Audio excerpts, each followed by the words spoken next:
I am back in the 305. I'm back in Miami. I missed it so much. I missed it. I really did. Don't get me wrong. I appreciated all the love we got in LA, all the love we got in San Francisco at the convention. And I always got a special place in my heart for my California people because y'all were some of the very, very earliest supporters of what I was doing with the election integrity stuff with Bernie Sanders. But, look, it's cold out there. Y'all got a lot of problems in California that people do not want to address for some reason. So I'm glad to be back in Miami wearing a tank top, the same tank top I can wear in February, okay? At 85-degree weather, it's 73 degrees in the morning. I love it. I love it. I love it. I love it. And I love the humidity as well. So today, we are going to be discussing something that I think really doesn't get enough discussion. It doesn't really get bounced around outside of the little, kind of, what's the word I'm looking for? They have their buzzwords. There you go, the buzzwords. We hear reinstating Citizens United, getting rid of Citizens United, getting ranked choice voting, making that happen really across the board, paper ballots. We hear things like that. But in my opinion, we oftentimes don't really dissect and get into the nitty gritty of things because, well, obviously you have to go into a little bit more detail, and you have to address some of the systemic things and some of the tactics that are used and why they're used. So I'm going to try to do this in about 10 minutes so that people can really open up the discussion about how we should move forward and what we should be asking of presidential candidates, because the only way that even our progressive champions or independent champions or populist champions can know which way we should be moving forward and where the people stand is if we start having these conversations right now. So obviously the first thing on the list is to get rid of the Electoral College, to get rid of the delegate standard for the Republican and Democratic primaries, obviously getting rid of superdelegates completely, and implementing ranked choice voting. Most of you already know what ranked choice voting is, but I still have to give a little summary. So ranked choice voting is basically you rank your top. I think that you should be able to rank as many as you want. However, when you go into the ranked choice voting, I think it should be, because there's going to be different ways to do it. Like Europe, they do it one way, and different countries in Europe do it different ways. But I think that it should be done like this. You do 1 through 10. And obviously, not obviously, but I think if past 4, right?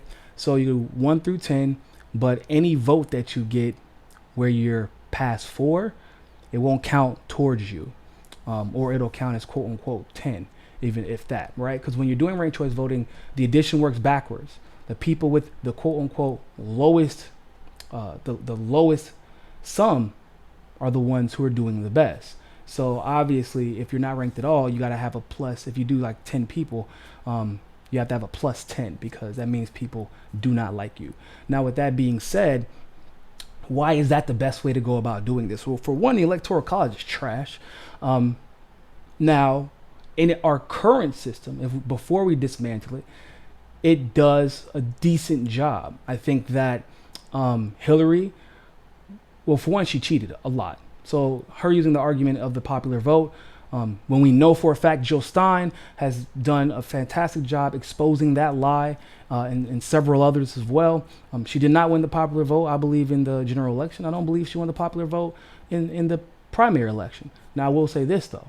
Say if she did win the popular vote in the general election, it would not be that unsurprising because pop culture has pop culture in the mainstream culture specifically have a disproportionate influence on places like California, New York, even Florida, parts of Florida where cities are heavily populated and largely lean blue, and big cities really all over the country. It has a disproportionate, effect on the opinions of people in these particular areas. Does not have that much of an effect for whatever reason on places in the Midwest like Ohio, Iowa, even Michigan to a large degree.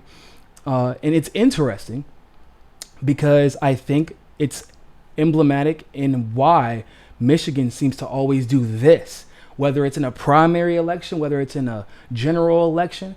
It's because they're not trying to keep up with the Kardashians, if you will, right?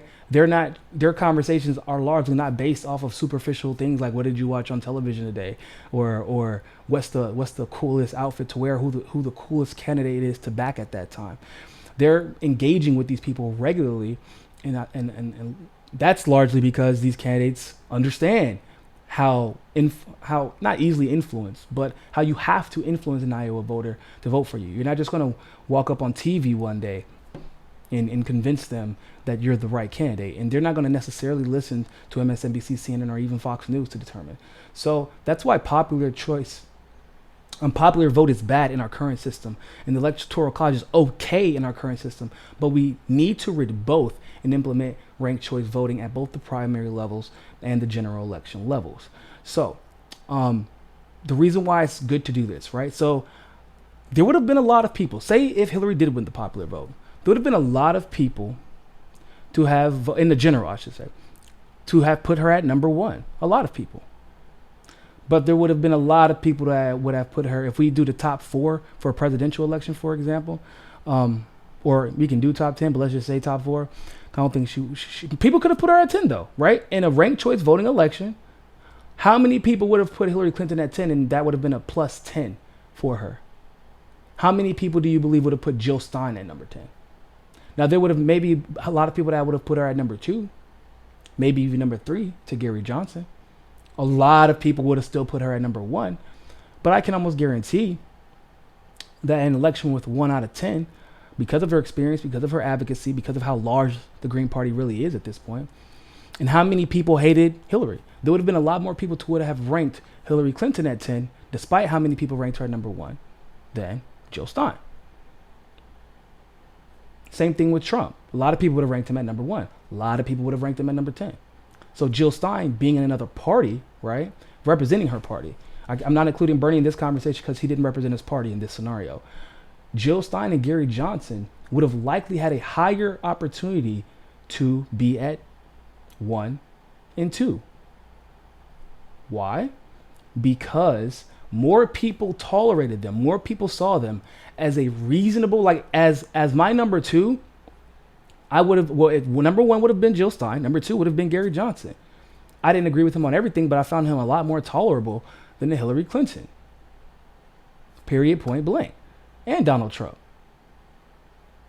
So they would have had a better chance to finish 1, 2, or even 3 than Hillary Clinton and Donald Trump in that particular race. And more people, independents are like the dominant voting bloc in this country, and more people would have felt represented by those 2 than either Hillary or Donald Trump. So that's why ranked choice voting is important, because even if you try to have everybody who loves Hillary as number 1, everybody who hates her can rank her at number 10, and you'll have a more legitimate outcome, and it will be more representative of the people in that particular scenario. So campaign spending limits is the next thing I want to talk about. Campaign spending limits are super important. And I'm going to explain why I don't necessarily want like a number limit on campaign fundraising. So campaign spending limits will disallow campaigns to disproportionately buy X amount of ad space, X amount of Facebook ad space, Twitter ad space, X amount of billboard space even, and et cetera, et cetera. And the reason why, and it disincentivizes them from laundering money through respective the respective parties of political campaigns. And I'm gonna explain why. Because you can raise as much as you want to. There's caveats to that, but you can raise as much as you want to. Hell, Hillary Clinton burned through $999 million last year. But I don't care if you raise $1 billion, you can't spend that much. It will be a hard cutoff. That way, the people can push money to whoever they want to push money to. And they will, and then everybody will have to be very judicious with how they decide they want to spend their money on advertising. I don't believe that we should completely take the ability for people to advertise away, because I do believe that it's okay to have targeted advertising, because America is kind of weird. We are unique in the sense that different parts of the country are like completely different countries when it comes to their needs. So I don't believe in completely getting rid of advertising, but I do believe in completely limiting like how much a person can spend specifically on advertising. But you better be careful, because campaign spending limits also includes your employees. How much are you paying your employees every month? How much are you spending in the public? Well, I should say more so spending in the public. I don't know if we should regulate the spending on employees, but we should definitely do spending in public. How much, in other words, like ad space, Twitter, Facebook, billboards, TV, movies, like all that stuff, Hulu spots, all that. So spending limits. Raise as much as you want to. Doesn't matter, because you can only spend this much on reaching the people. So I believe in eliminating all candidate-specific PACs. There should be no PAC that can just do whatever they want to, like we saw with the Hillary Clinton Victory Fund and Priorities USA, when they were laundering money through various Democratic parties. In addition to that, I believe that if we do keep any PACs, like say, because our revolution technically, in addition to being a like an organization, like a nonprofit, they are also a PAC, to my understanding, that does fundraise for obviously for other candidates and for Bernie specifically. So like, if we want to keep them, that's fine. However, they should not be able to spend any money on behalf of a particular campaign. Remember, that's how a lot of things, a lot of corruption was spent and unaccounted for. Or a lot of corruption was bought, I should say, and unaccounted for. Because that's a way that campaigns use to fund unlimited amounts of money and spend also unlimited amounts of money in very obscure and nefarious ways a lot of the time. So, however, they should be able to donate as much as it wants to any particular campaign, which once again, donate as much as you want to, because technically you're a nonprofit, so we should not limit the amount of money you can raise. However, if you want to donate, if you want that money to be spent on a campaign in any way, form, or fashion, you have to give the money to the campaign, show the receipts of doing so. If you're raising money specifically on a campaign, the moment that happens, or to fund a campaign, the moment that happens, you need to show receipts that all the money that you donated is going specifically to that campaign. Why? Because we need to be able to track that campaign is not exceeding its public spending limit. You get what I'm saying? So it makes sense, right? You can raise as much as you want if we do decide to keep PACs. You can raise as much as you want to, but you got to give it directly to the campaign. If for anybody, even if so, say maybe you have Priorities USA is in the hole for both Kamala, Hillary, or Joe Biden and Buttigieg. That's fine. But if you are raising money specifically for those candidates, it needs to be explicitly said in an email, advertisement, or whatever, and that money needs to be directly given to the campaign so that we can make sure that they're spending money the way it's supposed to be spent and abiding by those limits. Next, all candidates will participate in federally organized events with cooperation with state and local officials. Every candidate will get equal exposure and equal face time with the crowds.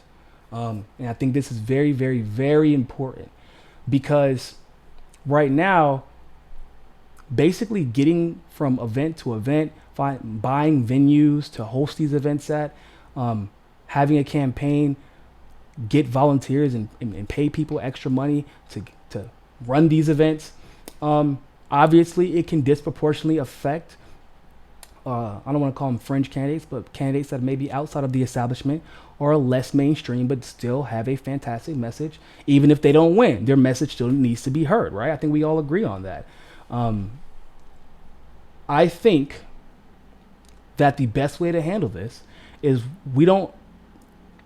if candidates want to go to a particular event there has to be a unanimous agreement that all the candidates, or at least the majority of them, but they shouldn't be, unless they're in Congress or something like that, they all are going to the same event. And they have to coordinate with, like, so for example, in Miami, everybody plays in the, oh my goodness, I want to say it's a Mercedes-Benz arena. Don't quote me on that. I really can't remember. But basically the arena that everybody goes to, there's the Hard Rock in Fort Lauderdale, and then the Miami Heat arena down here. They would coordinate with state and local officials, and basically it would be open to the public, and they would fill the room. And then everybody has an equal chance to hear. They would be televised in the exact same way. All the major networks would be required to, because this is president, right?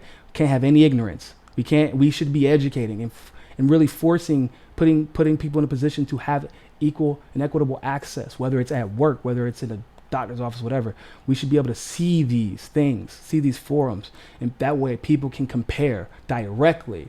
Questions can be asked directly. They should all get equal speaking time. If there were going to be questions from the crowd, equal time to have questions from the crowd, et cetera, et cetera. And this should be done all over the nation. But once again, this can be preset, and everybody, it should be paid for, in my opinion, by the FEC or whatever entity. Like, we have an elections board specifically to oversee federal elections, which obviously we should. That's who would allocate the funds, where they're spent, et cetera, et cetera, et cetera. But it should not be required by the most unknown candidate to raise enough money to be at the same places as a Kamala or a Bernie. It's not fair to them. It's not fair to the people. And if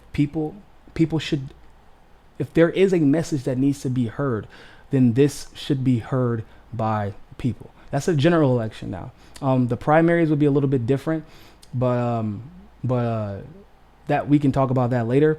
But in the general election, because you'll have limited parties in this, then the amount of people in your party also matters. You can't just have 10 people in the party and decide, okay, I won my primary. That's not how it works. I think that's important. Candidates can spend within limit on TV ads in their respective primaries. However, in their general elections, they should be distributed evenly for candidates representing their parties, and no spending will be allowed on television ads in the general. In other words, there would be candidates that present their ads to this commission, if we created one, this board, and then the board would have a team dedicated to making sure that these candidates are getting their ads out proportionately. So maybe Tulsi has an ad in prime time in the general election. Then perhaps Trump has an ad in prime time the next day during the general election. They alternate time slots, and it's easy. That's something that's pretty easy to do. A computer could easily come up with an analysis that makes sure that all the ads are evenly distributed. And I think that's, once again, the right way to do it. Because we need, in the general election, we need an educated populace. We need one. And right now, the information is being suppressed, and disinformation is being put out because candidates are not getting the face time necessary, in my opinion, to put out the correct information. So the last thing that I'm going to talk about is, if a candidate has an established party, they should all be allowed to debate. And obviously that's a different discussion as to how many people you need to have an established party. But you have to have an established party, and you should be allowed to debate in the general elections. Debates should also be accessible to the public, and we should put the onus on the federal government to ensure that the largest venue in whatever city they decide to hold it in is the one that holds the debates, free of charge, since state and federal funds are oftentimes used to subsidize these massive arenas and football stadiums anyway. So I think that's the best way. If you have the Green Party is well established, right? The Libertarian Party is well established as well. I mean, there are even people registered. There's enough people at this point registered as a Working Families Party member. That's a party in New York. A lot of people are. So, like, if the candidates come out representing those particular parties. People's Independent Party is another one that has a pretty damn solid following. So all of them should have equal opportunity to debate, and they should be held in the largest venues and completely open to the public, and advertise in the same way we advertise these football games and advertise these basketball games and pop concerts. They should be advertised in the same way, because this affects the outcome of our family, of our country, of other countries. The United States elections needs to be as much as a part of popular culture, if you will, like real popular culture, not like the vanity that we see where people are trying to post themselves getting their teeth brushed and cleaned. That's not real. I'm talking about like real pop culture. It needs to be talked about as much as we talk about the NBA, as much as we talk about Tom Brady, as much as the world talks about soccer, Cristiano Ronaldo and Messi, like elections, and it's becoming that, by the way. But now we need to implement that into pragmatic policy and regulatory mechanisms to make sure that we are giving people the most access and the most education about these candidates that are going to be determining the outcome of elections, or of policies and decision making going forward. So I'd love to know what you think about all those suggestions. If I would like to hear critiques on them and your feedback, because I think this is once again a conversation that we really should be having more often. We do talk about election integrity, but after election integrity, paper ballots too, but I feel like that should have gone without being said, because you already know how I feel about that. So like paper ballots, voter verified, all that good stuff. Y'all should already know how I feel about that. But the systemic stuff that needs to be changed, I think, should also be a conversation that follows right after election integrity. So yes, let's make sure that our elections that we have right now are fair, but I do believe that there should be some considerable effort put towards completely and utterly gutting the system and making it more accessible to the average person. So